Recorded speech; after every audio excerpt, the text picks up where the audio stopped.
Dans le cadre du renforcement du transport aérien local, le président de la République, Abdelmadjid Tebboune a instruit l'ouverture des aéroports intérieurs fermés. En effet, selon un communiqué des services de la présidence de la République, la question du transport par les airs était au rendez-vous ce 4 octobre, lors de la réunion périodique du Conseil des ministres, présidée par le chef de l'État Abdelmadjid Tebboune, qui a donné des orientations pour activer le processus d'ouverture des aéroports intérieurs fermés, et créer des compagnies spéciales en vue d'assurer le service du transport aérien interne et ainsi créer une dynamique économique et absorber le chômage, en Algérie.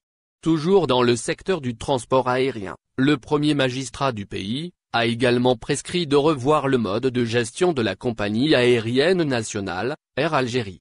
Et ce de manière à la rendre compétitive à l'international, tout en veillant à réduire le nombre de ses agences commerciales à l'étranger, a précisé notre source. Par ailleurs, voici d'autres décisions prises par Tebboune lors du même Conseil des ministres. Il s'agit notamment de la préparation d'une plateforme pour un hub aéroportuaire de l'Algérie à Tamanrasset, en collaboration avec les spécialistes et experts pour accéder au marché africain, ainsi que l'exploitation de la conjoncture économique mondiale pour l'ouverture de nouvelles lignes, à savoir vers les Amériques et l'Afrique.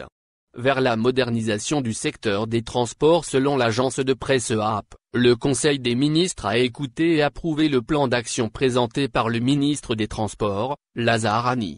Il s'agit d'un programme qui comprend des propositions s'inscrivant dans le cadre de la nouvelle approche socio-économique, a indiqué la même source. Cela dit, cette approche consiste à moderniser le mode de gestion de la compagnie nationale de navigation aérienne, tout en veillant à l'exploitation rationnelle des aéroports intérieurs pour pouvoir fournir de meilleures prestations en fret et voyage. Par ailleurs, ce plan d'action s'intéresse également au renouvellement de la flotte aérienne, a souligné notre source. Toutefois, il convient d'informer qu'aucune date concernant l'ouverture des frontières internationales du pays et la reprise des vols intérieurs n'a été avancée. Il en est de même pour le transport en commun inter-wilaya. Celui-ci n'est toujours pas autorisé à reprendre. Au final, n'oubliez pas de vous abonner à la chaîne et appuyer sur la cloche pour recevoir toutes les nouvelles.